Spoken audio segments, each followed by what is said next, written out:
Micaela Bastidas de Apurímac es una institución pública que tiene como principal misión formar profesionales, pero profesionales de calidad y profesionales para el éxito, no solamente en el pueblo de Abancay, sino también en Apurímac y en el país, y por qué no decirlo a nivel internacional.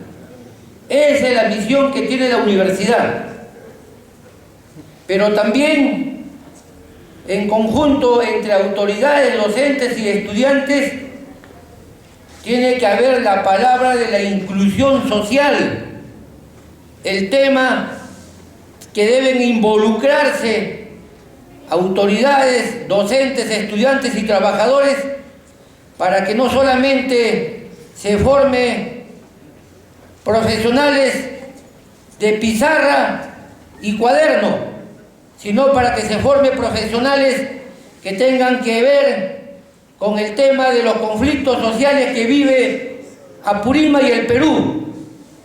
Y esa es la formación integral que deben tener todos, no solamente los universitarios, sino también los de mando medio y desde el colegio. Por eso decimos que la educación es el motor del cambio y del desarrollo. Sin educación no va a haber cambio, ni transformación, ni desarrollo de los pueblos. Apurímac ha sido considerada la región más pobre del Perú. Tenemos problemas en salud, en alimentación, en educación, en infraestructura, en agua, desagüe, en general en bienestar. Y en esta zona siempre se ha hablado del narcoterrorismo. Y esta zona tiene que ver mucho con el equilibrio de lo que ocurre en el país. Y nosotros hoy en día estamos viviendo un problema nacional. El crecimiento económico en los últimos 14 años estuvo en el 7%, luego 7%, y en este gobierno se encontró a 4%. Y por medios periodísticos tenemos que estar a 2.7. ¿Y cuál ha sido ese cambio, esa variación negativa? Era por los precios internacionales de los minerales. Y todos sabemos que en los últimos 14 años el Perú ha vivido de la bonanza de la exportación de los productos minerales. Hoy en día Apurímac está teniendo un conflicto, que es el tema de la minería de las Bambas. También lo hemos incluido acá. Pero hemos tenido problemas con Conga en Cajamarca, con Espinar en el Cusco, con Tía María en Arequipa, y hoy en día, este conflicto el mes pasado, ha habido problemas y muertes de campesinos. Pero la universidad tiene que sentar su posición, porque es un tema de principio. ¿Queremos minería? ¿Queremos no a la contaminación? ¿Queremos el desarrollo? Y para eso vamos a hacer una serie de eventos académicos. El día de hoy estamos haciendo este fórum Minería, Desarrollo y Seguridad Nacional. Hemos firmado un convenio marco con el señor general Marco Antonio Miranda, jefe de la Secretaría de Seguridad y Defensa Nacional, SEDENA. Y estamos dentro de este convenio marco. A la hora que culmine este evento, este fórum, estamos firmando un convenio específico, así como lo estamos haciendo con la SEDENA. Queremos hacerlo también con las distintas instituciones públicas del país y con las distintas universidades para lograr el éxito y el desarrollo de todas las carreras profesionales.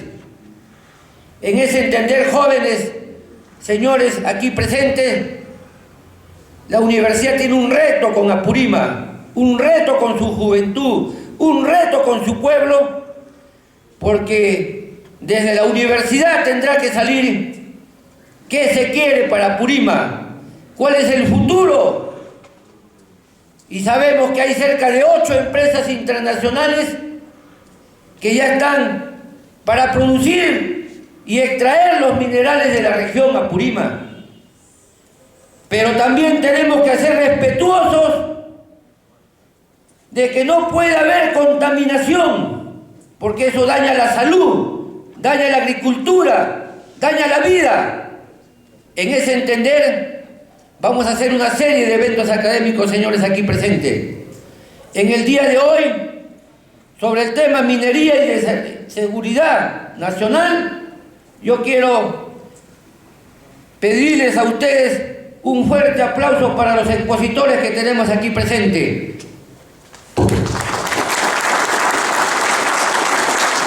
Y creemos que con sus enseñanzas van a ser valiosas para nosotros. En ese entender, quiero dar por inaugurado este evento y queremos que sean muchos más eventos académicos. Declaro inaugurado el Foro Minería, Desarrollo y Seguridad Nacional. Gracias.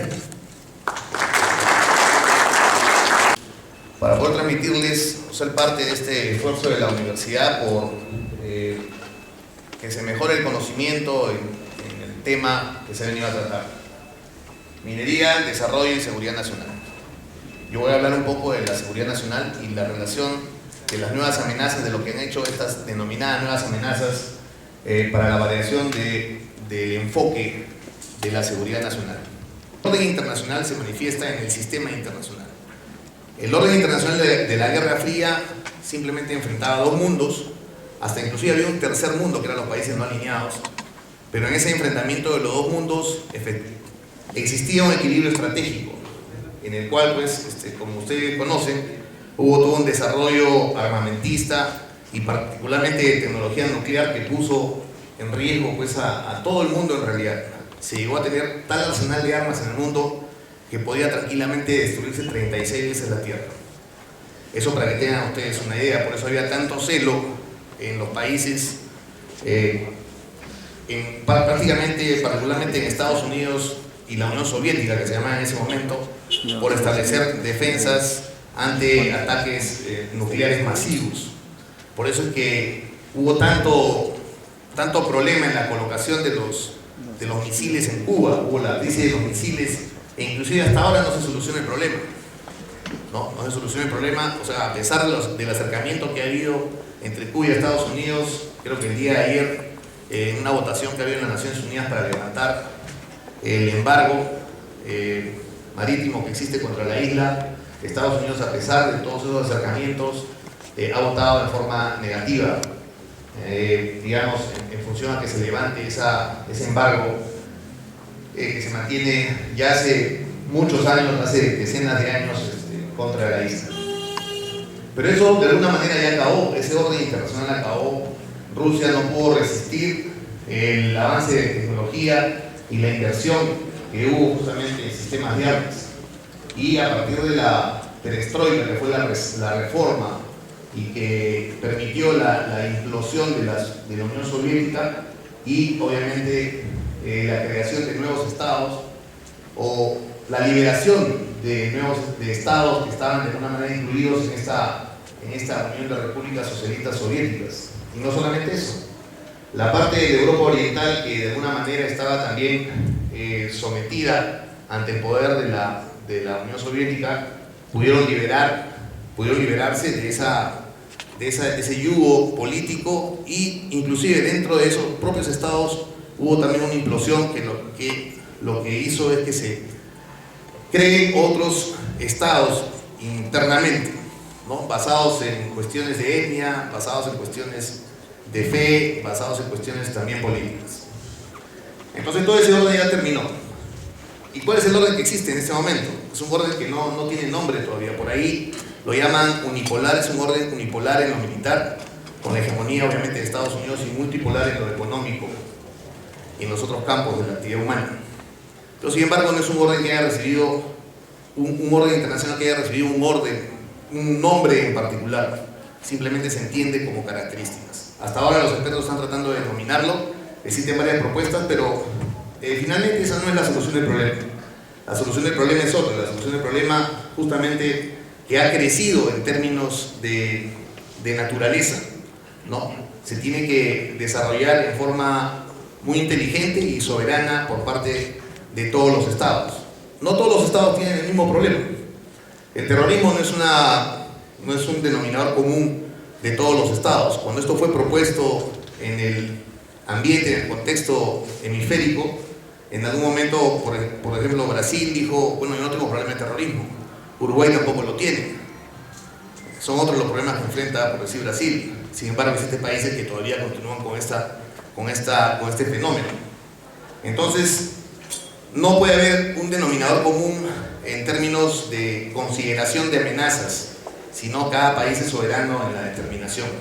Fue justamente a raíz de esta concepción y particularmente de lo sucedido en Estados Unidos el 9 de septiembre, en que se propició, por lo menos a nivel hemisférico, conferencias de seguridad, comenzando por la primera en Bridgetown, donde se comenzó a hablar de que las amenazas a los estados tienen una naturaleza diferente que la anterior, que como le decía en el enfoque tradicional se había amenazado las fronteras, la soberanía, la integridad territorial, sino que ahora las amenazas eran de carácter multidimensional y se entendían que eran de naturaleza diversa, porque partían no solamente en base a ambiciones geográficas o de poder, o sea, políticas, o de repente económicas, para conquistar territorios que después iban a ser usufructuados, sino tenían otro tipo de naturaleza. Y eran de alcance multidimensional, se acuñó ese término, porque se entendía de que repercutían en las diferentes dimensiones donde se da la realidad nacional, pero en dimensiones donde, a diferencia de los ámbitos o de los contextos que conocemos, existen estructuras, existen organizaciones, existen instituciones, existen instrumentos, porque hay que entenderlo así. O sea, este fenómeno no solamente surge de diferentes dimensiones, sino también impacta en esas diferentes dimensiones. Esa concepción, esa nueva concepción ha partido, por lo menos, en el ámbito hemisférico, en la conferencia de Bridgetown en el año 2002, y luego se consolida ya con la formulación en sí de una propuesta de amenazas hemisféricas en la conferencia de México del año 2003 y dio lugar a la Declaración sobre Seguridad de las Américas. Esto permitió, por lo menos a nivel hemisférico, la siguiente, por favor. ¿Otra más? Esto permitió de que se determinasen algunas amenazas, o sea, simplemente se determinó un abanico de posibles fenómenos que se estén dando en el hemisferio. Tenemos que entender que la OEA obviamente tiene la hegemonía de los Estados Unidos y como estaba muy cercano el tema del 9 de septiembre, pues esto fue impulsado porque se esperaba de que todos compartamos, nos solidaricemos y compartamos también ya con un nuevo enfoque de seguridad el problema del terrorismo internacional, que a partir de ese momento, pues, como ustedes saben, comenzó a liderarlo Estados Unidos por lo sufrido con las Torres Gemelas en Nueva York. Entonces, este es el menú de amenazas hemisféricas que se dejó para que los diferentes estados puedan determinar cuáles de ellas eran objeto de importancia en su país, dadas las situaciones particulares que tiene cada estado en cuestiones políticas, sociales, económicas, etc. Pero como ustedes pueden ver, el menú es bastante diverso, ¿no? Como pueden ver, trata de personas que podríamos pensar de que esto tiene relación con la esclavitud, y la esclavitud es algo que ya se abolió hace mucho tiempo. Sin embargo, existe pues la trata de personas acá en el Perú, es una realidad y es uno de los principales problemas que aquejan, digamos, y tienen particularmente en la dimensión social, ¿no? El recojo de personas de lugares alejados o la explotación laboral realmente es un problema, y particularmente con los jóvenes. Existen mafias de delincuentes que van caminando por la selva. Loreto es uno de los países, una de las regiones que tiene la mayor problemática en términos de trata, y Arequipa también, pero de diferente naturaleza. En Loreto, por ejemplo, es el problema de la captación y en Arequipa la receptación, en Madre de Dios también, ambas cosas. Y esto se da pues, en diferentes formas, desde modalidades que utilizan la coerción física, la violencia o la amenaza a los familiares, o modalidades que tienen que ver propiamente con cuestiones económicas, porque inicialmente reciben préstamos y que a lo largo de los siguientes años son impagables a pesar de que trabajen pues 16 horas al día. Pero de esto vamos a hablar realmente más adelante cuando veamos específicamente la definición de este fenómeno o amenaza. La siguiente, por favor. Esta situación ha dado lugar a que el Perú también adopte un nuevo enfoque. Esto se ha materializado con nuevamente con la reformulación o la reorganización del sistema de defensa nacional. A partir del año 2012 existía ya en el año 2005 un sistema, pero esto obviamente ha tenido que evolucionar. El sistema que ven ustedes al lado derecho, que es el sistema de defensa nacional, pero que en realidad ahí está graficado en este esquema con la finalidad de que vean quién se responsabiliza de qué y quiénes son los que forman parte de este sistema. En términos del enfoque constitucional, que era básicamente basado en el enfoque tradicional de la solución de los problemas de seguridad, obviamente la Constitución de 1993, y entenderán de que seguramente en el momento que se redactó esta Constitución respondía a la visión que había en ese momento, a pesar que ya había sucedido este hito importante de la caída del muro de Berlín. Ahora, digamos, existe un nuevo enfoque, que lo ven ustedes en la parte media de la diapositiva, donde lo que se debe de proteger, lo que el Estado debe de salvaguardar, no es solamente la independencia, soberanía e integridad territorial, sino debe salvaguardar lo que nosotros conocemos como otros objetos de la seguridad, como son el Estado constitucional de derecho, la paz social, los intereses nacionales y los derechos humanos. Estos otros cuatro objetos, sumado al objeto tradicional que les mencionaba. ¿Y contra qué lo debe salvaguardar, digamos, estos objetos del Estado? Contra justamente las amenazas tradicionales y nuevas amenazas que están listadas en la parte baja de la diapositiva, y que para eso existe un sistema, el Sistema de Defensa Nacional, que ven ustedes en la parte derecha, donde la SEDENA, institución que me honro en jefaturar, es la que tiene que ver con la articulación de todos los componentes. Y si ustedes ven a la derecha los componentes, van a ver que los gobiernos locales y los gobiernos regionales son parte importantísima en eso. El rol ahora de la seguridad nacional no depende solamente de las Fuerzas Armadas o por último del gobierno, de tener la misma suerte. Pero bueno, el asunto está si está bien morir por al lado o no. En la India también, o sea, hay una serie de religiones que le dicen de que la otra vida es la vida mejor, que esto simplemente es una prueba para poder tener, digamos, la suficiente temple, el suficiente coraje para poder llevar más adelante esa vida en el cielo que nos espera. Me quedan 2 minutos. Yo he hablado ya prácticamente de estas amenazas, que las vamos a pasar rápidamente. Voy a ir directamente, vaya pasando la diapositiva, por favor. El terrorismo, el crimen organizado, hemos tocado un poco de eso, lo que significa, cuáles son las modalidades, el tráfico ilícito de drogas, la corrupción, las actividades que vulneran la seguridad de la información, los conflictos sociales. Espero que si toman la decisión ustedes de formar parte de algún conflicto social, que ojalá no sea así, más bien les surja la decisión de estar ustedes en el lado de la legalidad, en el lado del desarrollo, ser progresistas y respetar el Estado constitucional de derecho. Adelante.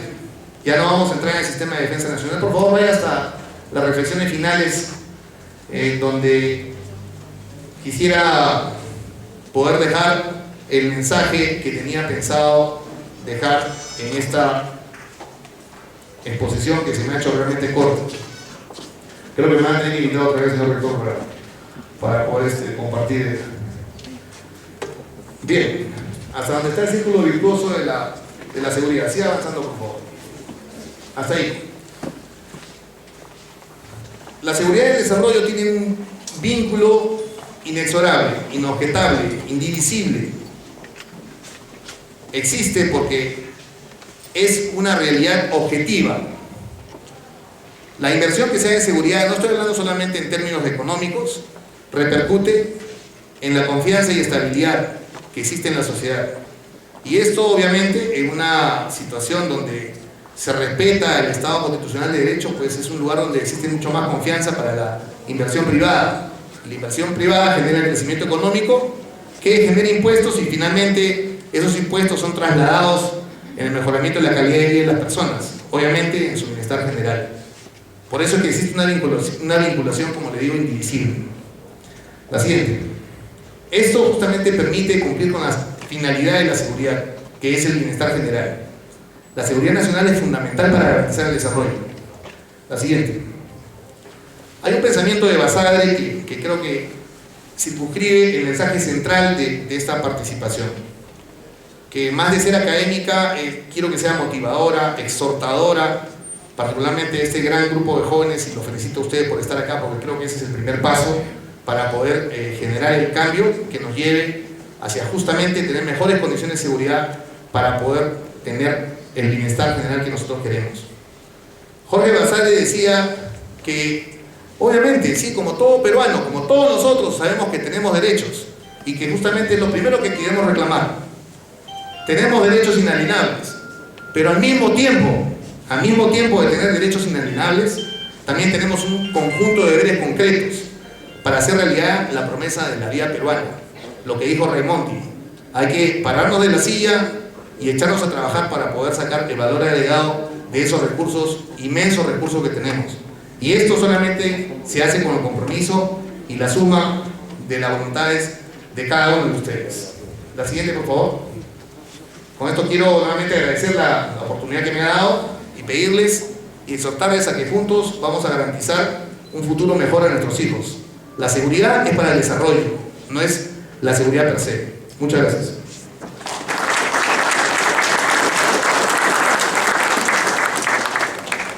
Debido a que todos hemos tomado conocimiento de los nuevos conceptos sobre seguridad, pero en este caso viene ampliada porque es una seguridad multidimensional, donde ya tenemos la participación de diferentes actores y tenemos la respuesta también de diferentes actores. Esta doctrina, llamémoslas así, viene siendo difundida por la Secretaría de Seguridad y Defensa Nacional en eventos como este foro. El doctor Maslow estableció una pirámide después de un estudio, a cual la denominó pirámide de jerarquías y necesidades.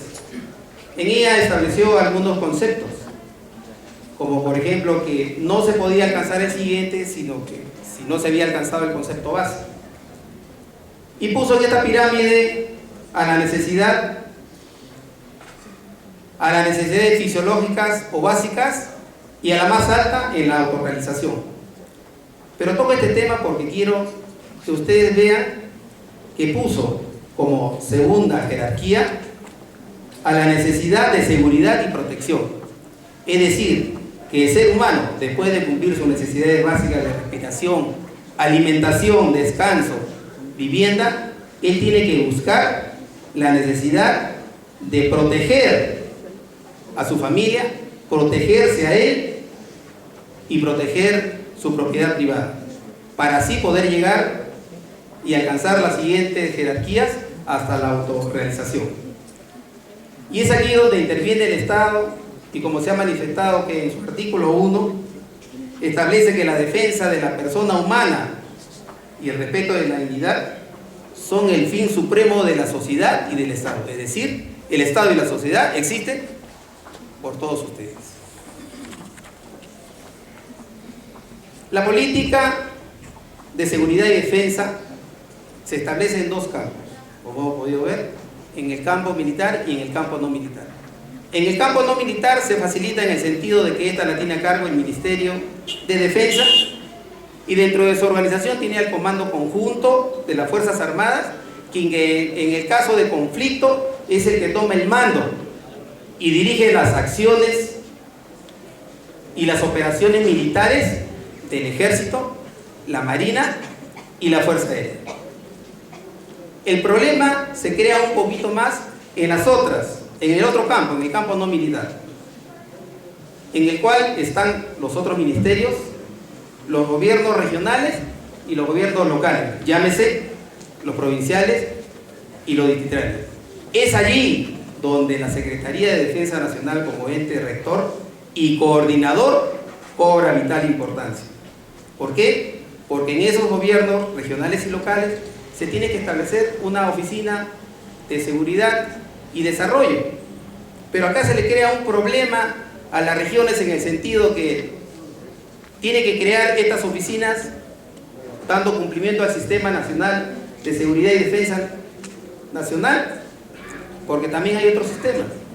Tenemos el Sistema Nacional de Gestión de Desastres, tenemos el Sistema Nacional de Seguridad Ciudadana, pero justamente la ley ya da una salida, porque esta oficina de seguridad y defensa puede ser creada, o esta responsabilidad se la puede dar a otro elemento de la organización.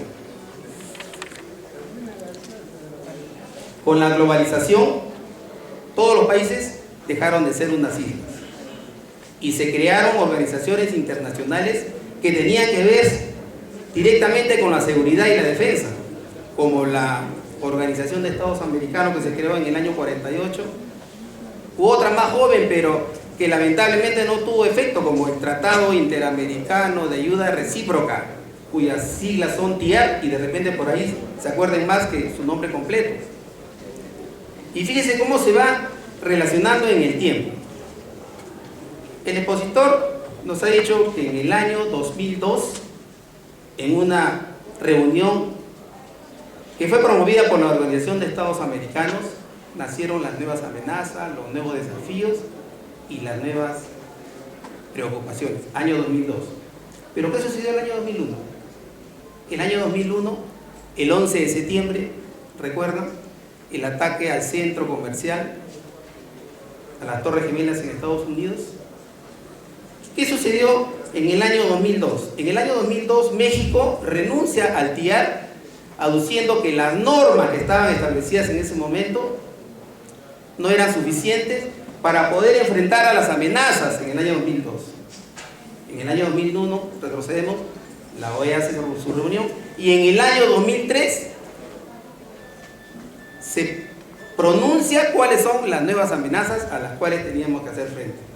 Entonces nos damos cuenta que esta actividad de la apreciación de la seguridad y defensa nacional es permanente. Como conclusión, podría establecer que es necesario seguir fomentando la cultura de seguridad, pero bajo la óptica de la multidimensionalidad en eventos como este foro.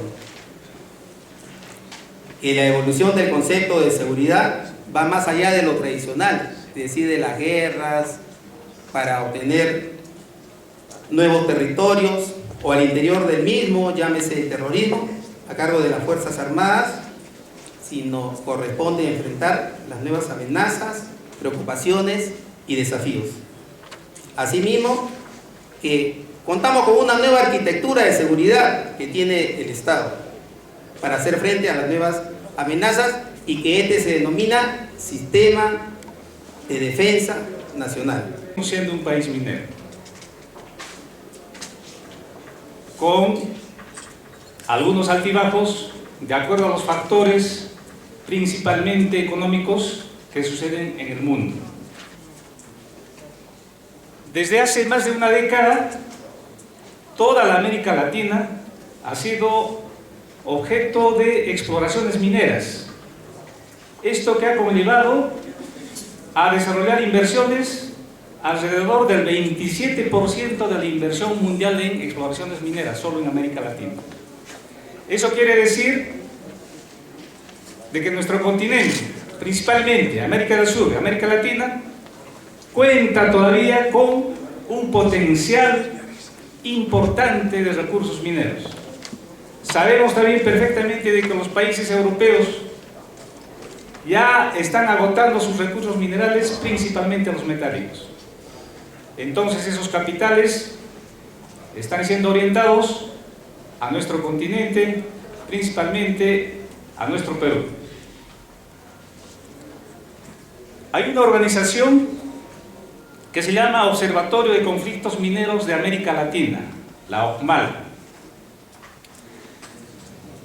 Esta organización afirma de que a consecuencia de la inversión creciente en minería, principalmente en exploraciones en América Latina, también se han incrementado considerablemente los conflictos mineros. Los conflictos mineros en el aspecto social y también en el aspecto económico. Sabemos perfectamente de que una actividad minera definitivamente tiene que impactar al ambiente, vale decir a la atmósfera, a la hidrosfera, a la litosfera y a la biosfera. Principalmente, este impacto se nota en la gran minería. Tampoco no podemos dejar de lado a la pequeña minería, a la mediana minería y la minería artesanal, que sí tienen sus impactos negativos al ambiente y también generan conflictos. Lógicamente, en forma proporcional a la dimensión y a la magnitud de su producción. Lamentablemente, nosotros en Apurímac vivimos en un boom minero. Imagínense que solamente tenemos en marcha, a puertas de ser explotada, el proyecto minero Las Bambas. Pero, al igual que es un proyecto importante para nosotros, también hay un conflicto importante. En nuestro país existen 36 conflictos sociales mineros. Esto de acuerdo a los datos estadísticos del 2014. Pero en Apurímac tenemos también conflictos sociales mineros. Vuelvo a repetir, el más relevante es de Las Bambas. Han habido conflictos mineros en el proyecto Los Chancas, en Taparío, Aymares, que ha retrasado la puesta en operación. También tenemos conocimiento de que en Pallancate, en Aymares, hay conflictos mineros también, que no están siendo solucionados ni tomados adecuadamente. Y también tenemos conocimiento de que para este 4 y 5 de noviembre se proyecta un paro macrorregional, justamente como motivo principal de las inversiones mineras en esta parte de nuestro país. Lógicamente, hay organizaciones, hay instituciones, inclusive no gubernamentales, que como el cliché de ser ambientalistas generan problemas, pero no generan soluciones. Es el gran problema. En nuestro país, haciendo un poco de historia, de hace unos 10 años o más, ha habido conflictos sociales, pero muy significativos.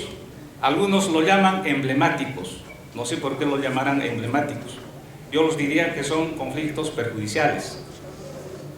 No nos vamos a olvidar de Tambo Grande, de Yanacocha, de Tía María. Acá quiero hacer un paréntesis de Tía María y el proyecto Los Chancas, que son de propiedad de Sauda. Una coincidencia de que estos proyectos que pertenecen a esta empresa transnacional que opera desde muchos años en nuestro país, tenga pues estos conflictos y que no puedan superarlos. Esto de los conflictos sociales genera un perjuicio en las inversiones a nuestro país. No solamente en el sector minero, también en los otros sectores que son extractivos.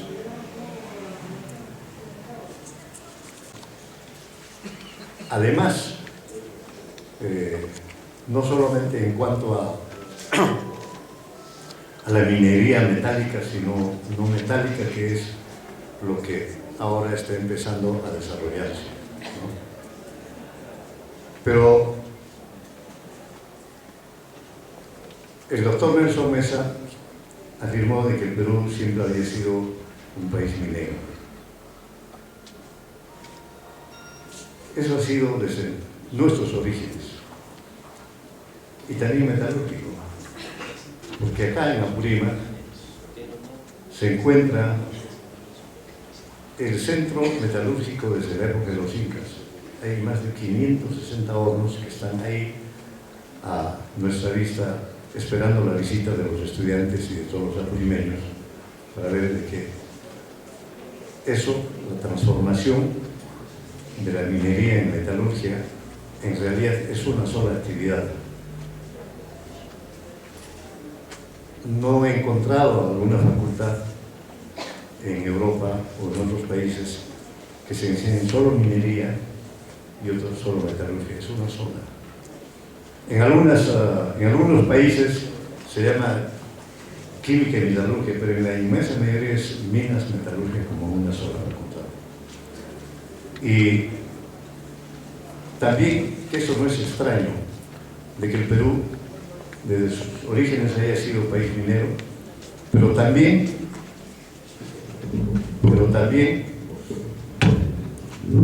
los incas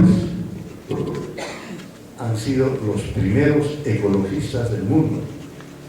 Esta es una afirmación del gran científico y naturalista francés Jacques Cousteau. Bueno, desde sus orígenes el hombre ha tratado de satisfacer sus 4 necesidades básicas: comer, vestirse, tener techo y educarse. Para eso ha buscado recursos,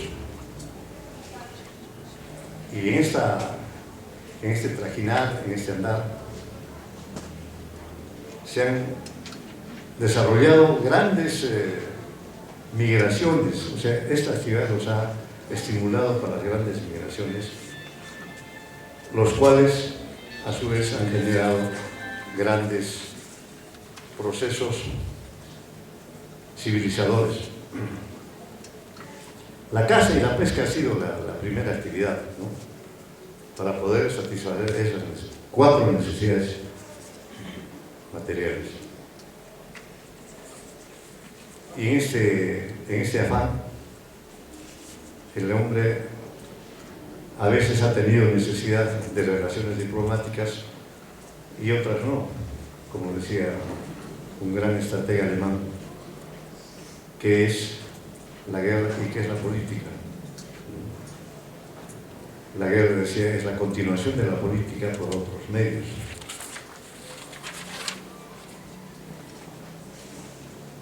Empecemos hablando de que en el mundo hay 3 grandes centros de origen de especies. Uno de esos es el Perú, pero para entender tenemos que referirnos rápidamente sobre este primer gran centro de origen de especies del mundo, que empieza en la parte asiática de la ciudad de Estambul, por ciento del reparto de las utilidades, ¿no? Y el gobierno boliviano le está abasteciendo de gas. ¿Por qué? Originalmente el acero se producía con coque, pero eso era muy contaminante, etc. Después, en la década del 70, salieron los hornos eléctricos, ¿no? Hoy en día es el gas, que es lo más ecológico, lo más limpio, y Bolivia tiene en cantidades también suficientes como para producir. Me imagino que en muy poco tiempo Bolivia dará una lección a toda América Latina. Bueno, estos son los 8 proyectos de inversión minera en Apurímac, ¿no? La sede por ejemplo, de los Chacas, esto es de acuerdo a la información que aparece en la página web del Ministerio de Energía y Minas, no es Tapayuba, sino Pocuanca. Y bueno, en general, ahí están. Y esta es la primera dificultad con que nosotros nos vamos a encontrar. ¿Por qué? Las Bambas, para poner su operación, requiere de 150 megavatios de energía eléctrica, ¿no? El proyecto Los Chancas, 120. Y por analogía, los otros proyectos, aunque todavía no han terminado. En general, para estos 8 proyectos necesitamos 520 megavatios de energía eléctrica. Esta es otra de las posibilidades de desarrollo de esta universidad. ¿Por qué? Porque tenemos recursos hídricos, pero es increíble. Es la configuración geográfica que permite en un tramo de 20, 30 kilómetros construir 6, 7, hasta 10 centrales hidroeléctricas, ¿no? Entonces, eso es otro punto, otro objeto de estudio de la universidad y de Electro Perú y del gobierno regional, ¿no? Bueno, estas son las perspectivas, no solo del futuro, sino presentes, necesidades presentes, ¿no? Para nosotros los apurimeños. Por lo tanto, la falta de difusión de este potencial, la falta de conocimiento de nuestros recursos y la falta de conocimiento físico de estos lugares, ¿no? A veces pues levantan muros, ¿no? Y muchos sabaquinos se van a Tarboán y se sienten turistas, ¿no? Otros a Caquira y así, ¿no? Yo creo que una de las primeras obligaciones nuestras es que nuestros estudiantes deben hacer viajes permanentemente a las 7 provincias de nuestro departamento, ¿no? Y los conflictos, como muy bien ya ha señalado el general Miranda, de participación del panelista, ¿no? Uno de estos factores es la presencia del Estado. El Estado otorga la concesión, hay una empresa que gana la licitación y chao, gracias. La presencia del Estado ausente. Entonces, esto creo que es uno de los temas que felizmente la Secretaría Nacional, la Secretaría de Seguridad y Defensa Nacional, se ha dado cuenta y está empezando a hacer que el Estado tenga presencia fundamentalmente en estos yacimientos mineros, ¿no? Por lo tanto, hay que difundir qué es lo que se puede hacer para salir de la pobreza definitivamente y que no sea solo un himno de todos los días, ¿no?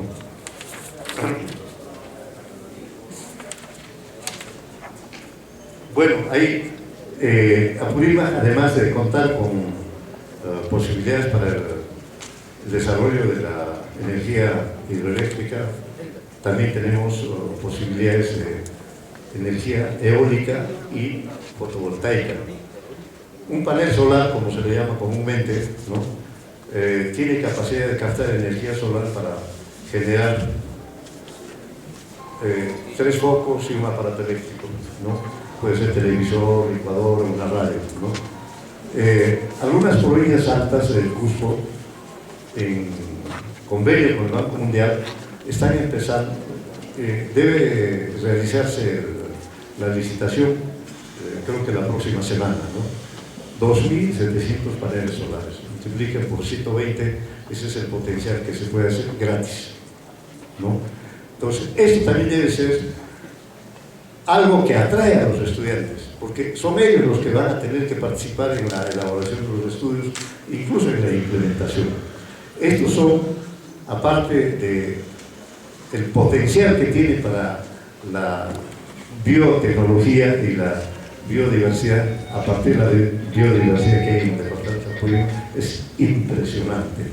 No olvidemos de que un gringo que pasaba por Abancay a fines de la década 50 encontró una variedad de esos tomates silvestres que se lo llevó a su país y con eso inyectó y llegó a producir estos tomates un poco larguitos que son de larga duración y que es el aporte pues, nuestro, de nuestra riqueza a todo el mundo, porque esos tomates duran más tiempo, ¿no?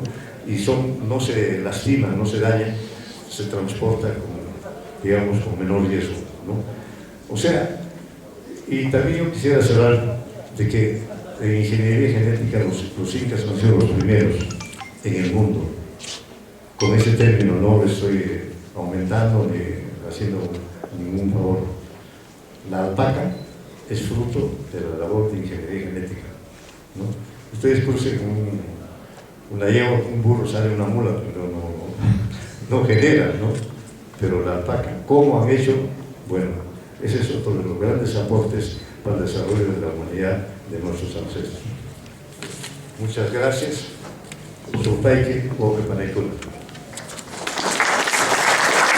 Muchos datos interesantes de los que se han expuesto aquí, pero creo que en mi labor de panelista debo confesar que el auditorio que está presente hubiese querido escuchar más cosas y más precisas sobre la problemática de minería, desarrollo y seguridad nacional. Pero esto al mismo tiempo invita a, como dijo el presidente de la Comisión Reestructuradora de la Universidad, debe ser el punto de inicio para que la Universidad UNAMBA no se convierta exactamente en lo que usted dijo, una universidad que forme profesionales de pizarra, sino profesionales que investigan, que hacen experimentos y que con esos conocimientos nuevos y experiencias puedan contribuir al desarrollo de esta región. Y creo que es un punto de partida porque hay que discutir muchísimos temas.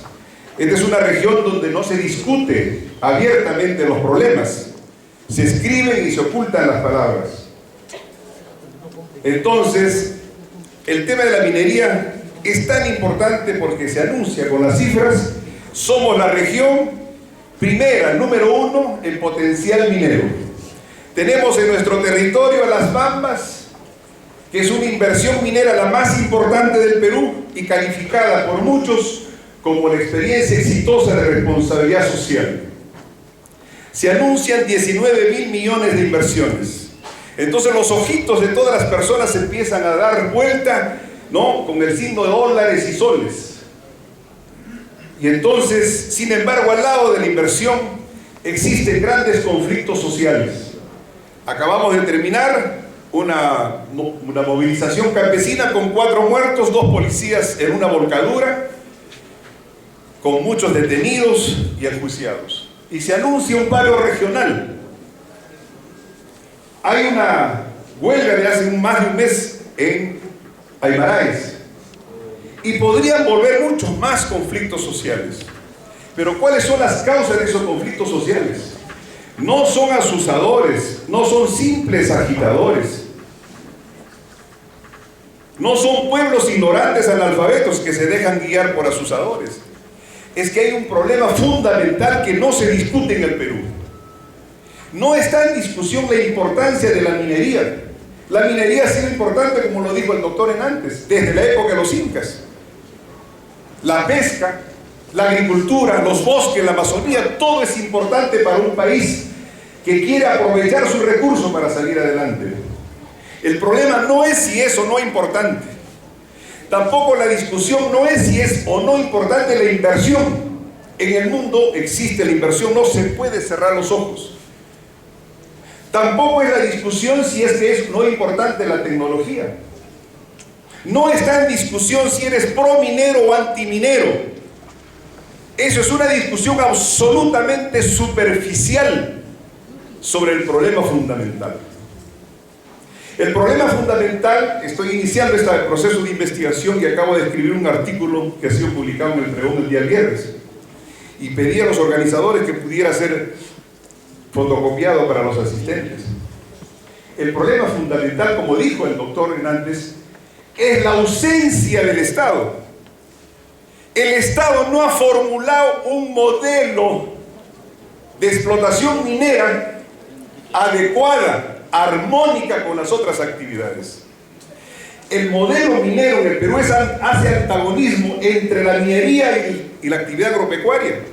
No la concilia, no la armoniza, sino son 2 bloques antagónicos. Un ejemplo concreto de las Bambas. Las Bambas tiene alrededor de 260.000 hectáreas de territorio. Tiene 127.000 hectáreas de pastos naturales. Dígame, ¿qué presencia del Estado hay para explotar las 127.000 hectáreas de pastos naturales? Tiene 12.000 hectáreas de terrenos bajo riego en cultivo. Veamos cuánto ha mejorado la agricultura en Cotabambas, en producción, en productividad o en diversidad. Absolutamente nada.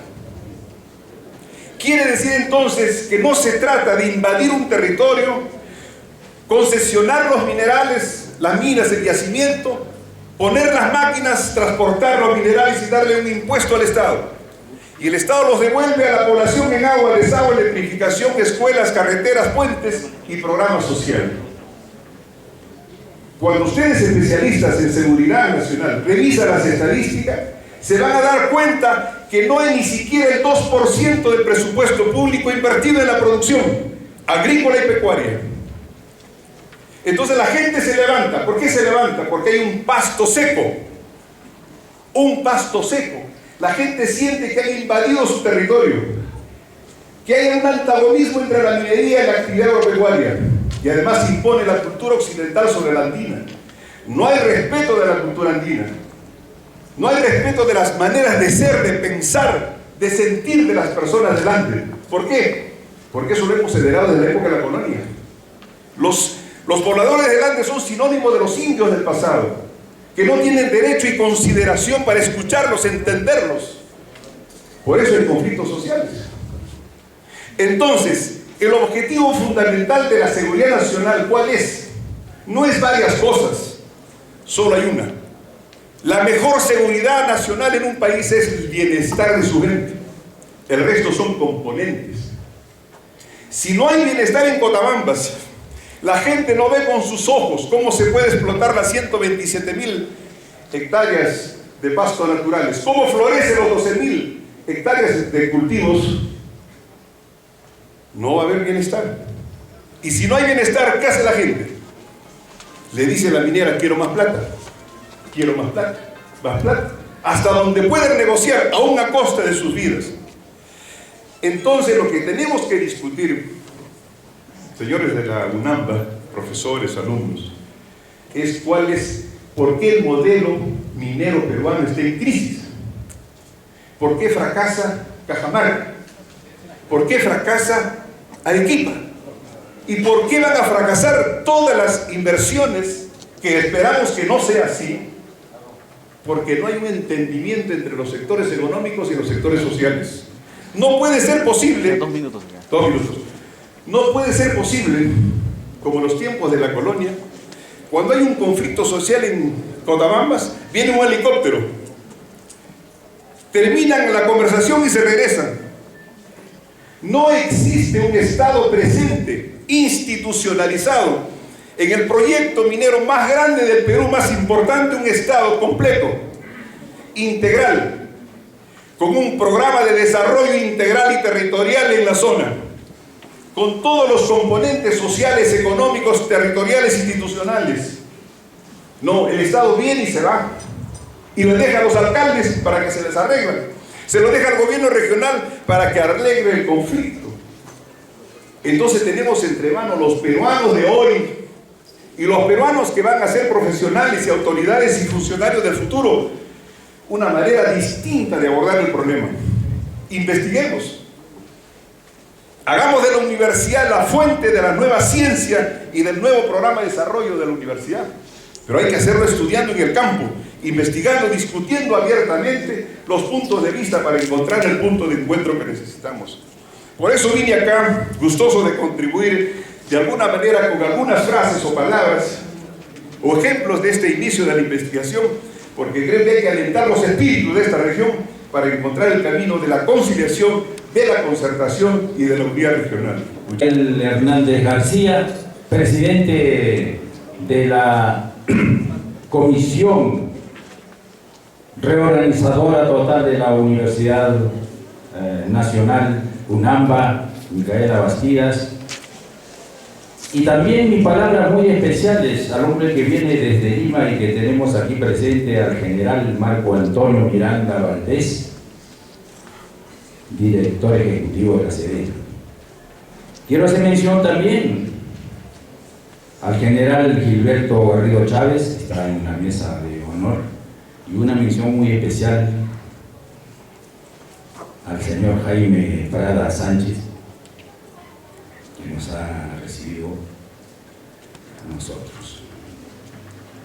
señores miembros de la mesa de honor, dignas autoridades seguramente aquí presentes, damas y caballeros, estimados alumnos, a mí me agrada siempre estar frente a los alumnos, 40 años académicos enseñando a los alumnos. El tema que vamos a ver el día de hoy es la guerra de Sendero Luminoso contra el Perú. Yo no estuve de acuerdo con el título. No fue una guerra. Fue un grupo de asesinos que en una mesnada se reunieron para atacar aquí al Estado peruano, a nuestra democracia como sistema de vida, como una forma en donde nosotros nos hemos puesto de acuerdo para vivir juntos y unidos. Si escuchamos a nuestro himno nacional y si vemos flamear a nuestra bandera peruana, entonces nos hinchamos de peruanidad. Pero sin embargo vinieron un grupo de hermanos nuestros para destruir precisamente esa forma de vida. Señores, 1980, voy a comenzar diciendo esta fecha, 19 de mayo, 17 de mayo de 1980, Chuchi es un pueblo pequeño donde por primera vez explosionó las dinamitas para hacer volar las ánforas que tenía en ese momento el local que se iba a llevar a cabo las elecciones nacionales. Ahí comenzó la tragedia que le ocurrió al Perú durante casi 2 décadas. Se derramaron la sangre de más de 30.000 hermanos nuestros. Y nuestro país perdió más de 28.000 millones de dólares. Hoy día, cuando hablamos de que el Perú, si es que se lograría las inversiones de 19.000 millones de dólares, aumentaría más de 1.5 en nuestro Producto Bruto Interno, y eso sería una gran cosa. Pero ellos destruyeron 30.000 millones de dólares al inicio, y después vamos a hablar cómo significó eso. Señores, fuimos azotados por Sendero Luminoso y el movimiento revolucionario Tupac Amaru, el MRTA. Esto comenzó en 1980. Una breve historia, por favor. Sendero Luminoso comienza a derramar sangre y azotar el Perú aquí a nuestros hermanos prácticamente en la década de 1970, con un responsable directo que fue Abimael Guzmán. Abimael Guzmán, un poco de su biografía, fue un hombre que nació en Arequipa, en Ilave, por la Mollendo, y él luego es el tercer hijo de 5 hermanos. Es hijo, lo que antes se decía, hijo no del matrimonio. Este tercer hijo, después de su padre, tuvo 2 hijos en su esposa, luego nace él y luego 2 hijos más. Estudia en Mollendo, se va a Lima, estudia en el Callao. Del Callao no es muy bien visto por la familia, sale del Callao, huye prácticamente, se va a Arequipa. En Arequipa estudia sus cursos superiores, estudia filosofía. En Arequipa logra un gran nivel intelectual, y después él se afilia a la Universidad de Ayacucho, donde prácticamente da inicio a su pensamiento Gonzalo. El pensamiento Gonzalo es una teoría que escribió Emilio Antonio Díaz Martínez, que viene a ser el segundo hombre, también profesor de Huamanga. Estos 2 hombres unieron a un grupo de intelectuales y formaron lo que se llama el MRTA, Sendero Luminoso. Sendero Luminoso viene a ser una decisión del Partido Comunista que, como no fue y no creció las famosas ideas comunistas de Carlos Mariátegui, entonces él se separa de esa agrupación grande y forma lo que se llama por el luminoso sendero de Carlos Mariátegui. Finalmente toma el nombre de Sendero Luminoso. Así es que aparece en el escenario una figura como Abimael Guzmán, que pasa a la clandestinidad en 1974. Y desde 1974 va preparando a un grupo muy pequeño, pero muy intelectual. Recién en 1978, él oficialmente declara atacar a la democracia y a la República Peruana. Acá vamos a ver por qué ataca. Nosotros, cuando comenzamos a luchar contra el terrorismo, quien habla está desde 1980, me nombraron para luchar contra el terrorismo en Huaraz. No sabíamos por qué lo hacían. El pueblo no sabía qué buscaba, qué pretendía, por qué mataban a la gente, por qué destruían nuestras escuelas, nuestros locales, nuestros puentes, nuestros caminos, todo lo que era desarrollo se destruía. Justamente el pensamiento González fue eso, destruir al Estado, y esa era una forma. Al Estado se le consideraba un instrumento caduco, un instrumento viejo, un instrumento que no servía para qué, para implantar un nuevo Estado, el Estado popular de la República Popular del Perú. Eso querían hacer. Eso lo entendimos, ¿saben cuándo, señores? En 1990 todavía, cuando 10 años Sendero Luminoso ya había causado mucha muerte. Entonces, seguimos. En la estructura de su partido, él forma lo que se llama el partido, el Ejército Guerrillero Popular y el Frente Único. ¿Qué cosa era el partido? El partido era la cúpula donde estaba lo que se llamaba el buró político. Ahí se encontraba un grupo de intelectuales a la cabeza de Abimael Guzmán, ahí estaba Emilio Antonio Díaz Martínez, Morotepec, Iparraguirre, Augusta Latorre. Estos hombres intelectuales eran el partido, y el Ejército Guerrillero Popular nunca llegamos a saber cuántos fueron, pero se estima que pudo haber estado entre los 2.000 o 2.500 hombres. Y luego el Frente Único, que eran esos organismos que estaban distribuidos a nivel nacional, que no daban la cara, sino que se ocultaban, lo que se llamaba también organismos de fachada. Era por decir un kiosco, era por decir una tienda o una cantina donde se ocultaban las armas y de alguna forma servía de escondite para que cuando ellos hacían un atentado ahí se escondían. De todos modos era un elemento de mucho apoyo para Sendero Luminoso. Con esto quiero decirle que Sendero Luminoso fue una estructura debidamente organizada, con propósitos para ellos definidos, pero sigue, por favor. Su estrategia. Cuando hablamos de estrategias, porque a ese punto quería llegar, ellos contaban con un plan. Y como todos los planes, contienen objetivos. Los objetivos contienen, para el logro de los objetivos, se requiere de políticas. Las políticas, el cumplimiento de las políticas requiere estrategias. Las estrategias requieren de tácticas. Las tácticas requieren de programación, y las programaciones, como ustedes saben, requieren de un presupuesto. Este era una organización. ¿Cuál era su objetivo?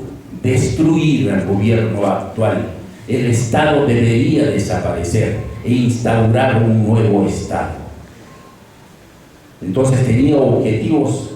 Para lograr este objetivo general se requería de un objetivo inmediato del momento, y ese objetivo era destruir las Fuerzas Armadas, en total a las fuerzas del orden, el Poder Judicial, para lo cual entonces ellos se prepararon en lo que se llamaba la guerra revolucionaria democrática, para pasar luego a una guerra revolucionaria social y para luego pasar a una guerra revolucionaria de movimientos.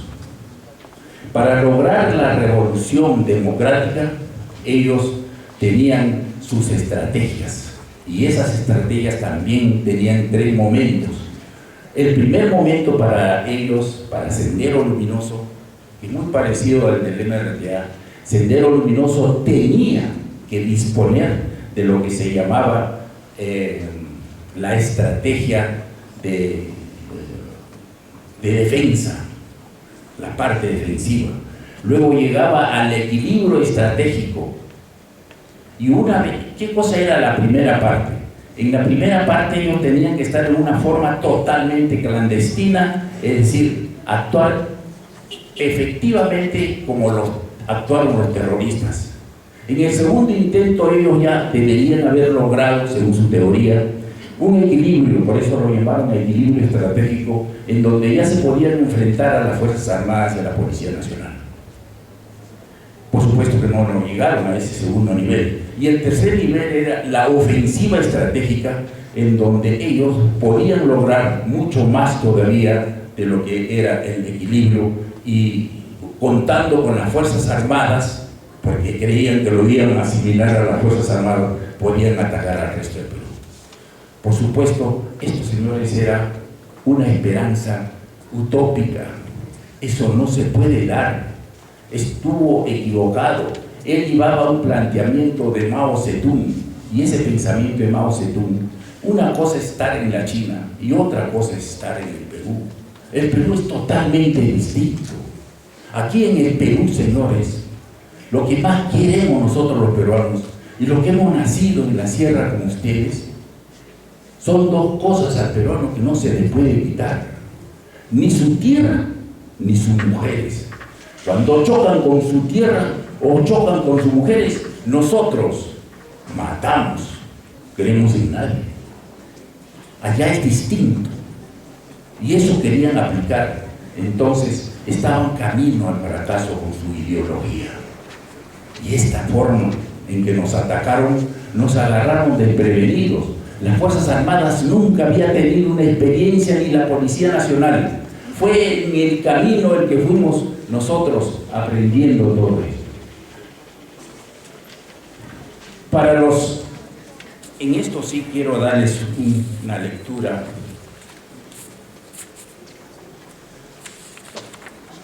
que se llama Los principales atentados terroristas que hizo. Ustedes son muy jóvenes, o por lo menos la mayoría, que deben estar dentro de los 18, 19, 20, 23, 25 años. Esto ocurría, señores, en 1980. Estamos hablando de 35 años. Ustedes, muchos, casi más de la mitad, no nacían todavía. Pero mira lo que ocurrieron, lo que ahora podemos mirar ahora con asombro. En esa época casi ya nos habíamos acostumbrado. Y eso es malo, acostumbrarse a vivir en medio de la incertidumbre. No podemos vivir en medio de las luchas, de la inestabilidad. Tenemos que acostumbrarnos a vivir en medio de la serenidad, de la paz, de la tranquilidad, del orden. Todas estas conferencias y este esfuerzo que se hace a nivel nacional es justamente para procurar de que el Perú viva en un clima de paz. Mira lo que hicieron estos delincuentes terroristas. El primer acto terrorista de este grupo sucedió el 17 de mayo de 1980 en el pueblo de Ayacucho, acabo de mencionar, un pueblo de Chuschi, donde quemaron las ánforas. Su máximo cabecilla, Abimael Guzmán Reynoso, pretendió llegar al poder. Ayacucho fue el departamento más azotado por Sendero Luminoso. 50% de los atentados se llevó a cabo en él. Abril 1983, miren masacraron a 79 comuneros, incluyendo niños, mujeres, ancianos, en la localidad de Lucalamarca, en Huancasanco, Ayacucho. Fueron atacados con machetes, cuchillos y armas de fuego. No querían gastar balas. No querían gastar balas. Muchos de ellos se quedaron heridos, agonizando varios días que murieron. Una señora, ahora ya señora, en ese entonces era una niña que tenía 8 años, y esto a veces me quiebra cuando me hablan. Contó que habían matado a su padre, a su madre y a su hermano, y a ella también. Creyéndolo muerto, ella fue abandonada. De repente, unos señores, después todo el pueblo huyó. A los 3 días lo encontraron tirado debajo de la cama, todavía respirando. Ella no había comido, no había tomado agua durante esos 3 días y la salvaron. Y eso es lo que hacía ellos. Este es uno de los 30.000 muertos que produjo Sendero Luminoso. En enero de 1988, 24 campesinos de la comunidad de Chaca. ¿Por qué? Porque organizaron su comité de autodefensa. En 1989 asesinaron a 5 personas y dejaron heridos a unos 20 durante un ataque en una comisaría de Tocache. En septiembre de 1990 asesinaron al exministro de Trabajo, gobierno aprista, ex senador y rector de la Universidad Nacional Federico Villarreal, Oreste Rodríguez Campos, y a su hijo. Fui amigo de Oreste Rodríguez Campos. Yo estaba en Huaraz luchando contra el terrorismo cuando lo mataron a él. Siempre salíamos con él a jugar fulbito los días domingos, siempre, y con su hijo Oscar. Ese día salió, como siempre, a jugar fulbito con su hijo, y a su regreso Sendero Luminoso los atacó, lo mató a él y a su hijo Oscar, a quien lo queríamos muchísimo. Era un alumno que estaba en el último año estudiando medicina, señores. Ese fue Sendero Luminoso. En 1991, Sendero Luminoso, yo era director de la DINCOTE en 1961, en una sola noche en Lima, y yo estuve presente ahí, dinamitaron a 82 bancos en la ciudad de Lima, con el mismo estilo: soltar la dinamita y volaban todo. Y no solamente se dañan pues las puertas del banco, sino todo lo que está adentro, y también todo lo que está al frente de la casa de los vecinos. Todas las lunas se rompen, todo. Es un desastre. 82 atentados en una sola noche cuando era director de la DINCOTE, de modo que lo recuerdo perfectamente. Hasta contar el número de atentados nos era difícil, porque uno de los oficiales decía que eran 81 y al final se declaró que eran 82. En 1992 asesinaron a María Elena Moyano, quien intentó que la violencia, su discurso era: la violencia debe desaparecer para llegar la democracia, para llegar la paz. Pero ellos no creen en nadie. Tienen el alma llena de odio, de envidia, de revancha, de vendetta, de eso negativo que solamente produce destrucción y muerte. En 1992, por primera vez atentan contra un canal, el Canal 2. Murieron personas, destruyeron a un canal. El 21 de marzo del 2002, un coche bomba frente a la Embajada de Estados Unidos en Lima, mataron 10 muertos. El 9 de junio del 2003, remanente de Sendero Luminoso esto deben conocer ustedes, secuestraron a 71 trabajadores en Techín y luego los soltaron. por decir esto, es algunos de los tantos muertos. De las Fuerzas Armadas y Policía Nacional hubieron 3.000 muertos. ¿Qué razón tenía estos hombres del orden de morir? ¿Justificaba algo? Fue la incomprensión, señores, la intolerancia lo que nos llevó a estos niveles. La caída de Abimael Guzmán. En 1991, quien habla trabajaba en la ciudad de Huaraz, era jefe de región en Huaraz. Luchábamos contra el terrorismo. Y en el mes de septiembre me llaman para dirigir la Diricote. Nosotros en Huaraz habíamos capturado a Emilio Antonio Díaz Martínez, que fue considerada como la segunda captura más importante de Sendero Luminoso hasta la actualidad, solamente con un servicio de inteligencia. Y creo que eso valió para que me llevaran y me cambiaran a la Diricote como director. Y desde que llegué, mi primer objetivo fue la captura de Abimael Guzmán. Y les dije muy claro a mi gente, al grupo que tenía 25 coroneles y 32 comandantes. En total había 1.200 hombres a mis órdenes. Y les dije, somos los que vamos a capturar a Abimael Guzmán. Y aunque les parezca a ustedes utópico esto, lo vamos a capturar. Y fuimos desde ese momento atrás de Abimael Guzmán. Inventamos de todo. Las estrategias que hemos puesto nos dieron mucha efectividad. Teníamos inteligencia por todas partes. Inventamos lo que teníamos que hacer. Pusimos hombres para que trabajaran, por ejemplo, en San Borja como choferes de camiones de basura. El que tocaba el triángulo también era un oficial de la Diricote, y los que recogían la basura también. Los vendedores de emoliente, los vendedores de periódico, de repente ustedes menospreciaban a este, pero claro, estaba vestido para el caso, como gafiteros, como vendedores de olla en Huaycán, en Raucana, como vendedores de frazadas en épocas de todo.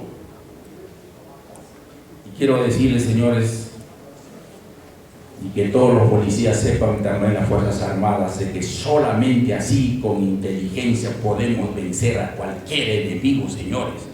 Y las estrategias que les estoy hablando, eso no lo vamos a volver a aplicar. Siempre habrá una estrategia nueva, porque la inteligencia del que lo dirige debe ser también afortunado en ese momento, cuando tenga que... Siempre habrá una forma de llegar. Nunca se va a acabar esto.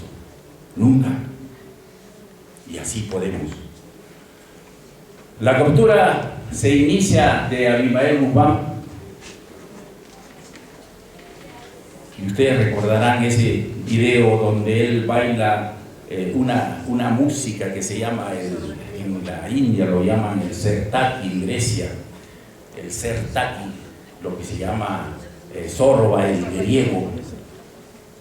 Nosotros llegamos a identificarlo a él por primera vez el 31 de enero de 1991. Ahí lo encontramos a él prácticamente bailando Zorba el griego, y reconocimos a toda su cúpula. Llegamos a lo que sería el Palacio de Gobierno. 6 días antes él había estado ahí. Si yo hubiera intervenido 6 días antes, hubiera capturado a Abimael Guzmán. Pero nos demoramos, porque en ese lugar se iba a producir el segundo pleno, el más importante. Ya lo teníamos y estábamos en espera de que se produzca el segundo pleno. Y no sé qué ocurrió en la mente de Abimael Guzmán, posterga el segundo pleno y se va de ese lugar. Y por eso es que intervenimos nosotros en el lugar cuando ya sabíamos. Es decir, el segundo pleno era para capturarlo a Abimael Guzmán y toditita su cúpula, es decir, como al presidente, sus ministros y sus congresistas, juntos. Eso esperábamos. día y noche lo cuidamos. Claro, ellos no nos veían, por supuesto. Así fue la captura de Ibrael Guzmán. Y cuando llegamos, teníamos toda la casa lleno de documentos de Sendero Luminoso.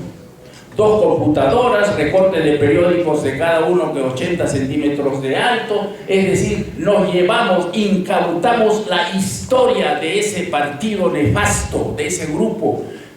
Y cuando un partido, cuando una agrupación pierde su historia, ha perdido casi todo, señores.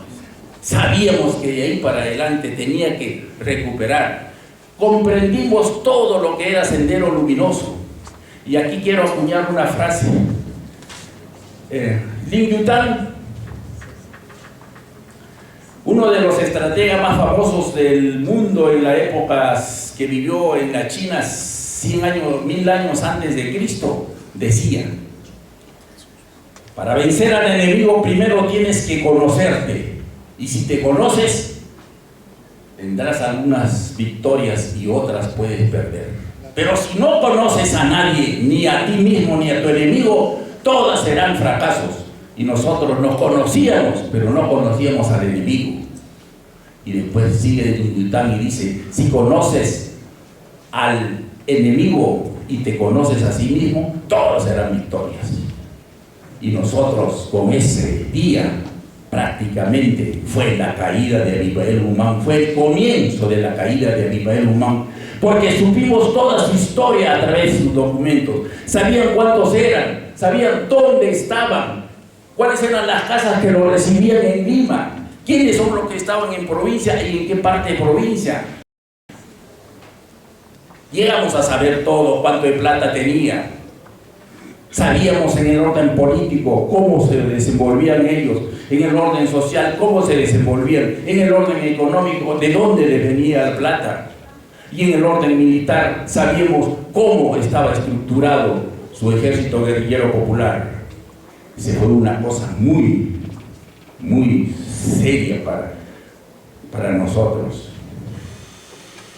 y de gran conocimiento que sirvió para lanzarnos a la captura. 2 minutos. No, pero si todavía no llego ni a la mitad. ¿Me puede dar unos 20 minutos más? Sí. Le daremos. Que siga, Fernando. Ya. 5 minutos.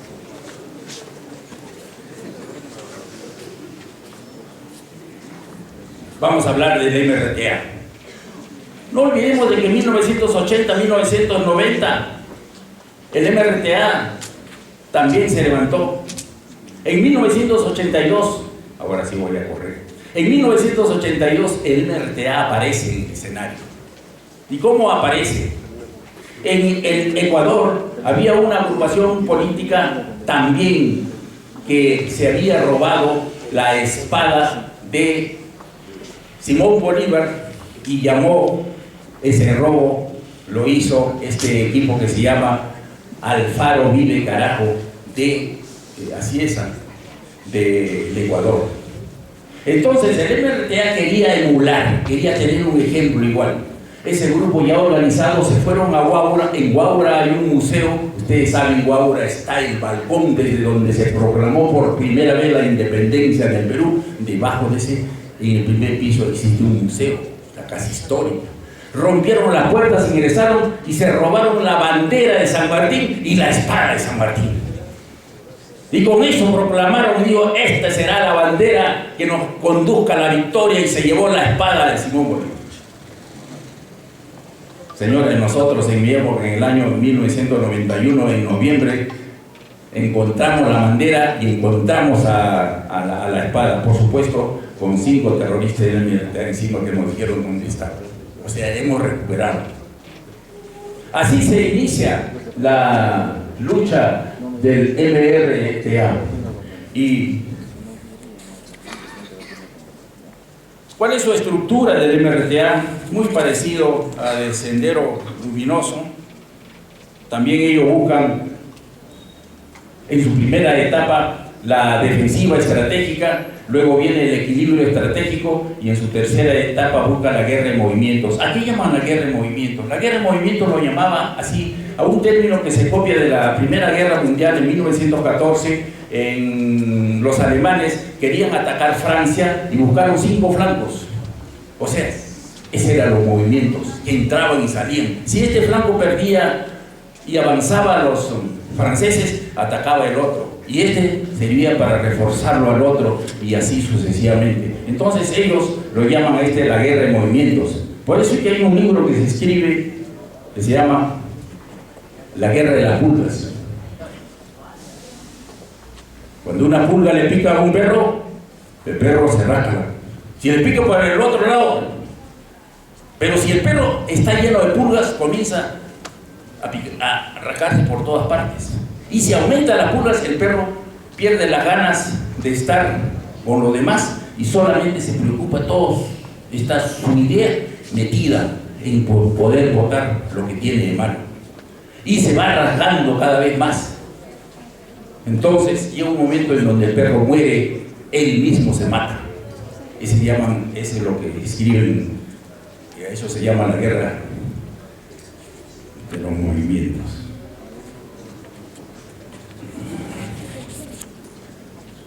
¿Cuáles son los primeros atentados y lo más importante? ¿Qué hicieron el MRTA? El 31 de mayo de 1982, un grupo de MRTistas al mando de Polay asaltó una agencia del Banco de Crédito ubicada en 28 de julio.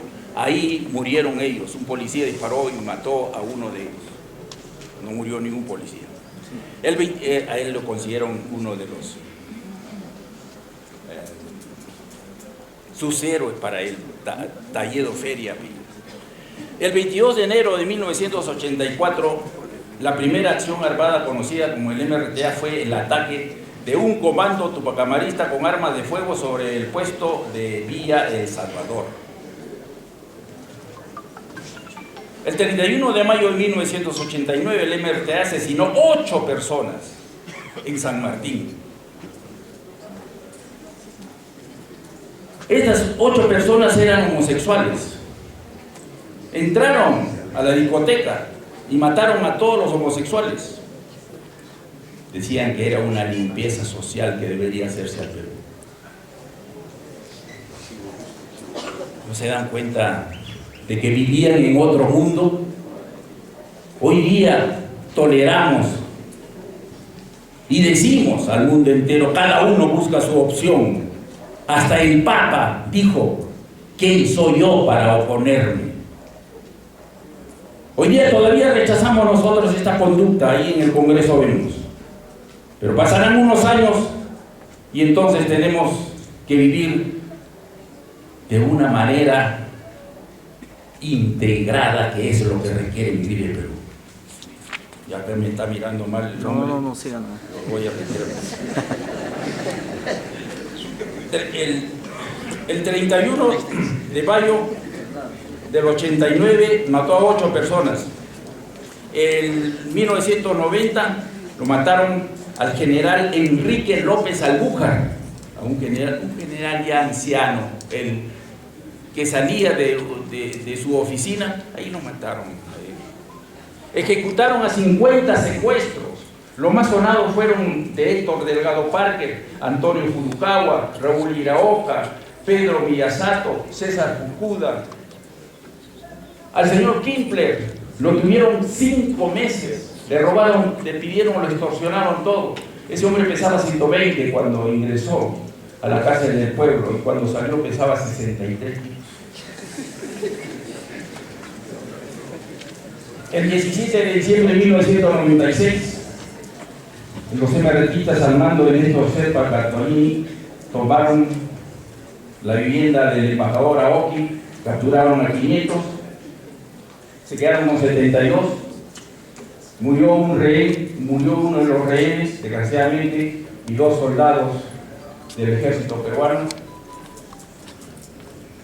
Y tengo una lista más. Pero quiero terminar dejándoles un mensaje. Nada de lo que es malo, señores, nada de lo que se construye con odios, con revancha, con vendetas, puede ser fructífero para una nación. El expositor anterior, señor Luna. Hugo Rojas. El señor Rojas nos dijo de que acá hay una carencia de la presencia del Estado, y eso es cierto. Siempre hubo eso. Parecía que solamente Lima es para los gobernantes lo principal.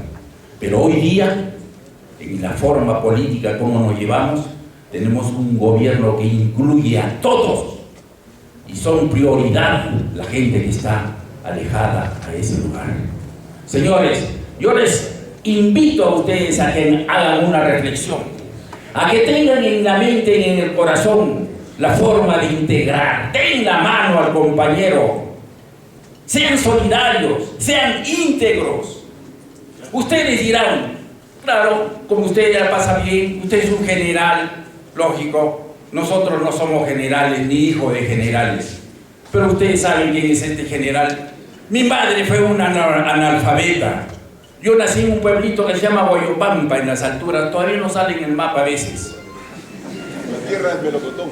La tierra de Melocotón, ahí nací. Mi padre no lo conocía hasta la edad de 9 años. Mi madre tenía que mantener a sus 2 hijas mayores y yo, vendiendo fruta, verduras, a veces en el suelo. Ese fue John Caro.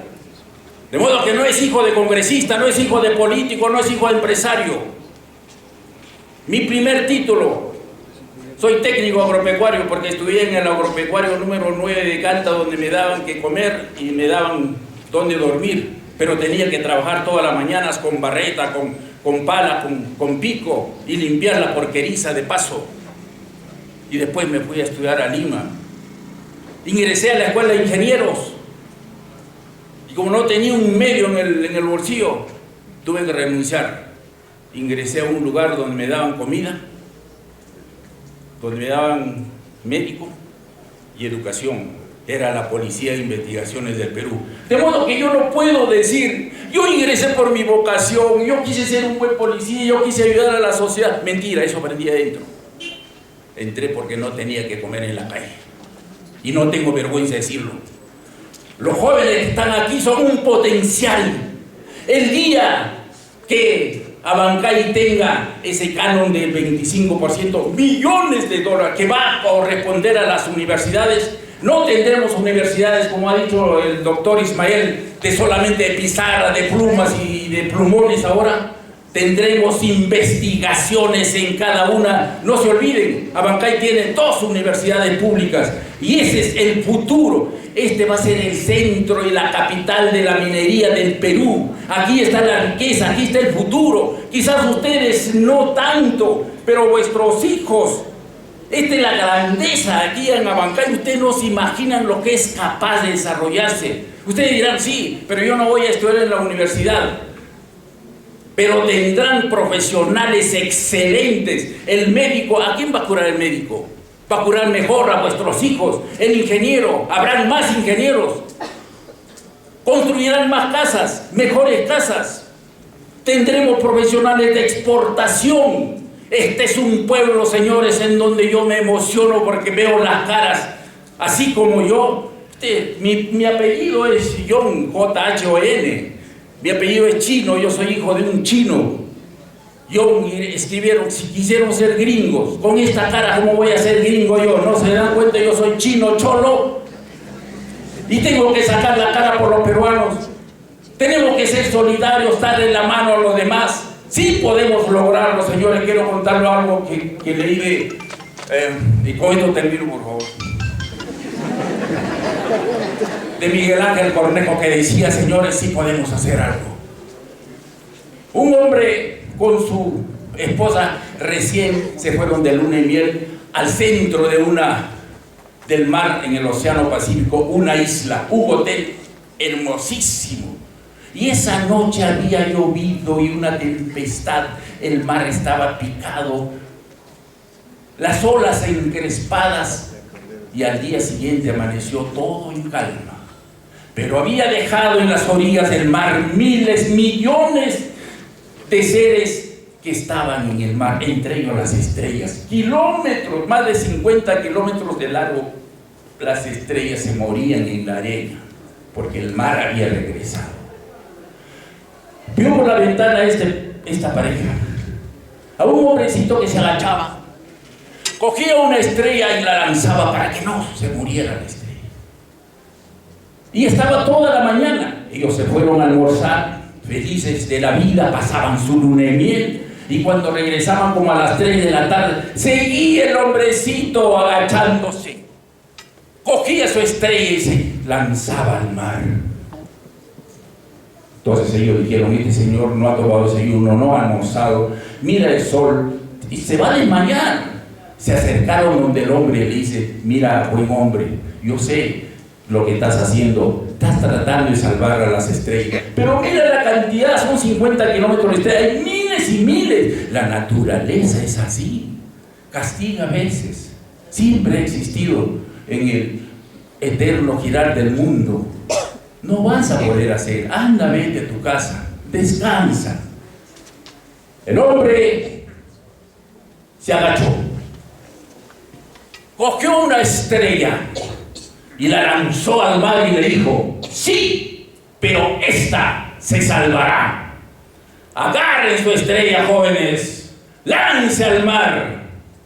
Cuando vean un hombre anciano que pugna por cruzar una calle, acérquense, ayúdenlo.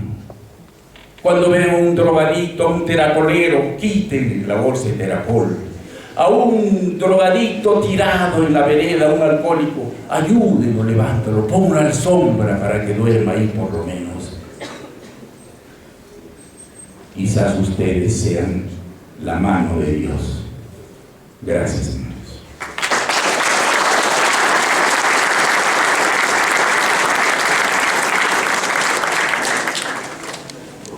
Y de un político que nos ha refrescado la memoria sobre un hecho conflictivo, diría, en el nivel más alto de conflicto en el Perú. Y hablando de conflictos, quiero decirles que el Perú, desde su historia, es un país lleno de contradicciones y de conflictos. Desde la propia conquista del Perú, hecho bélico, Pizarro enfrentado con Atahualpa, toda la colonia no ha sido pacífica, pizarristas con almagristas. La República también, los libertadores, los realistas, los indios, los mestizos, los criollos, cada uno con sus proyectos, con sus aspiraciones. En síntesis, el Perú pues es un país pluricultural, multinacional, multirracial. Creo yo que eso también es la base de nuestros grandes conflictos. Y aún todavía persisten. Y necesitamos políticas públicas de inclusión más fuertes. Y aprovecho para la oportunidad para tocar cosas muy puntuales. La Marina Peruana del Perú no parece peruana. Todos son gringos. Parecen argentinos, italianos, alemanes. Hay que generar políticas públicas para incluir a los amazónicos, a los negros, a los achalines, a los aymaras y a los techos. Cuando tengamos una marina parecida al ejército, podremos hablar de que efectivamente estamos avanzando en inclusión social. Estamos reduciendo los conflictos. Estamos construyendo democracia. La democracia no solamente es ir cada 4 años a elegir, también tiene que haber democracia económica, democracia política, democracia social. Democracia también es compartir el bienestar. Como reflexión general, en términos muy amplios. Producto de esa histórica confrontación que hemos tenido a lo largo de nuestra historia, sin duda,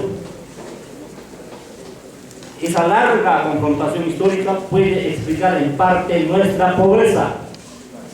Por supuesto, los números dicen 30.000 millones de dólares perdidos en esta guerra o esta confrontación del Estado, de los senderos contra el Estado peruano, lógico. Y ahora estamos aspirando, pidiendo o buscando montos menores para inversión que harían crecer la economía.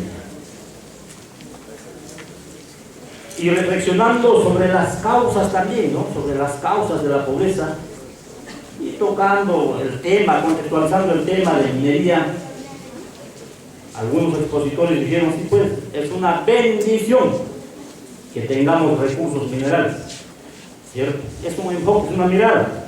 No estoy diciendo que es malo ni bueno, pero también hay otras miradas. Hay un economista, Jürgen Schultz, que escribió un libro hace poco, y dice, somos pobres porque somos ricos. ¿Cómo es esto? Pobres porque somos ricos. Efectivamente. Eso podríamos entender que la abundancia de minerales también puede ser una maldición. Para los incas fue una maldición. Porque si no hubiera habido tanto oro, Pizarro no hubiera venido. Sin duda. Si no tuviéramos tanta riqueza, los peruanos nos pondríamos de acuerdo fácilmente. Los chilenos pobres, sabían que eran pobres, una pequeña franja, y tenían que conquistar territorios, buscar riqueza en otros lugares. Fácil se pusieron de acuerdo.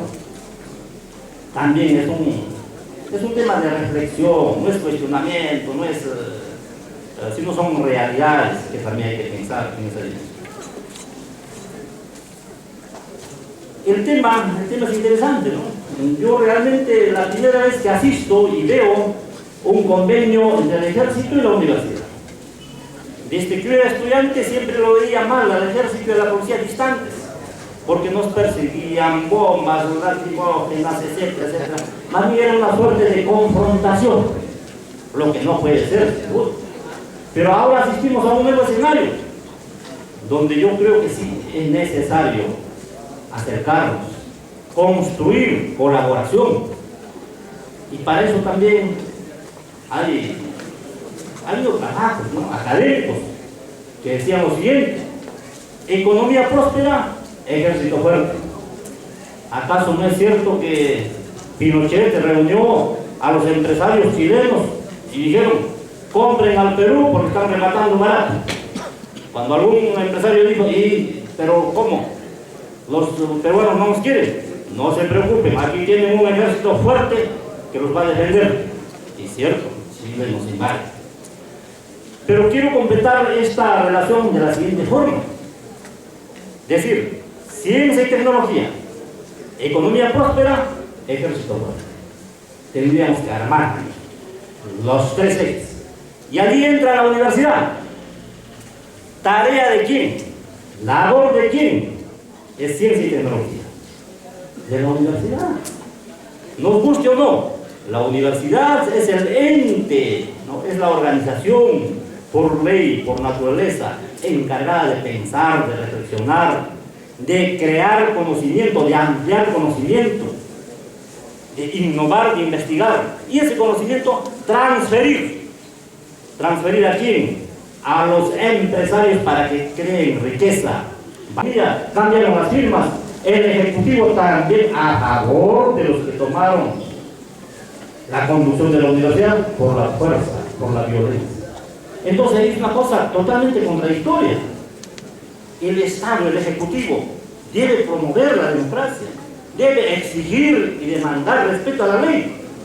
Pero el señor Mora se entromete en todas las universidades, genera conflicto. Probablemente no sea oportuno tal vez reflexionar este tema o tocarlo, pero yo siento la necesidad de decirlo y transmitir al general Miranda. Si por su intermedio pudiera, lo propio también al general John Claro, supongo que son amigos o se conocen, si pudiera transmitirle esa reflexión, ¿hasta cuándo va a apoyar a los saboteadores? ¿Hasta cuándo va a apoyar a los que irrumpen y no respeten la legalidad? Tal vez así, señor, que el Ministerio de Economía todavía no reconoce, no quieren conversar con nosotros, nos ven mal a nosotros, a los que defendemos la legalidad, a los que defendemos el Estado de Derecho y a los que defendemos la democracia. Muchas gracias, señores presidentes. También los gobiernos regionales y los gobiernos locales. Fácil sería para el gobierno nacional de repente crear una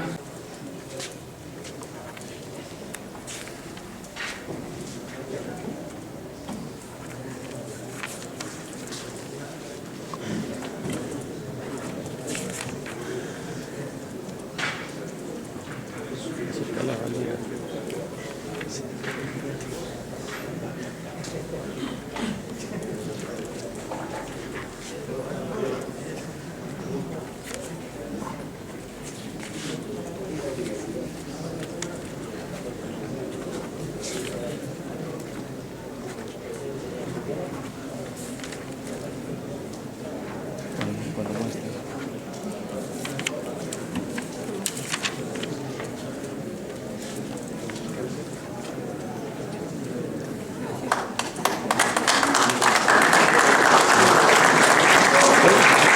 Pueden mostrar, por favor, mostrar.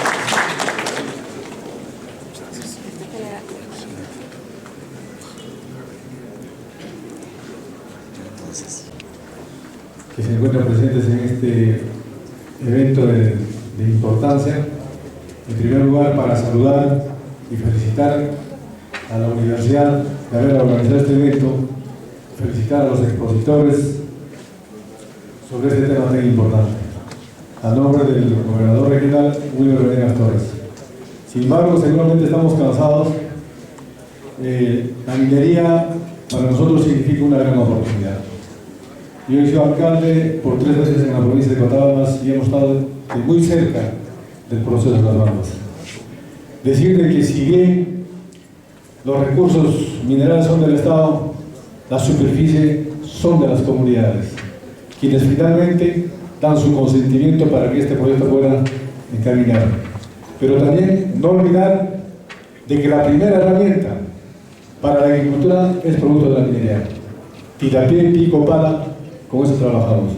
El desarrollo de la tecnología está sobre la base de las tierras mineras, sobre los metales. Si no tuviéramos laptop, no tendríamos estos micros, no tendríamos artefactos, porque si no existiera esta actividad minera. El tractor agrícola que utilizamos, producto de la minería. En todo caso, no podríamos decir, tomar una posición radical y decir no a la minería, porque entonces estamos desconociendo nuestra realidad y las herramientas que utilizamos. Lo que hay que exigir es de que sí a la minería, pero responsable, que genere el desarrollo, que ese cobre que se encuentra debajo de la tierra se convierta en investigaciones sostenibles, se convierta en colegios, se convierta en hospitales, porque de nada nos sirve que tengamos esos recursos adentro, bajo la tierra. De eso se trata, y hay que exigir que los estándares de control ambiental internacional se cumplan, hacer de que estas empresas sean responsables en el tema social, asuman su responsabilidad social, que cumplan con el programa de empleo local, que cumplan con el programa de compra local y que generen un desarrollo local a partir de la zona de influencia. Entonces, de ser así, y si genera oportunidades para los de la región, para los de la provincia, para las comunidades, ¿quién puede decir no? Lo que nosotros queremos es que beneficie esta actividad a todos, que la empresa gane, pero también la población gane. Y no olviden de que el 60% de la recaudación fiscal proviene de la actividad minera. Entonces, es una gran oportunidad, pero sí el Estado tiene que equilibrar de que no pueden haber excesos, de que no pueden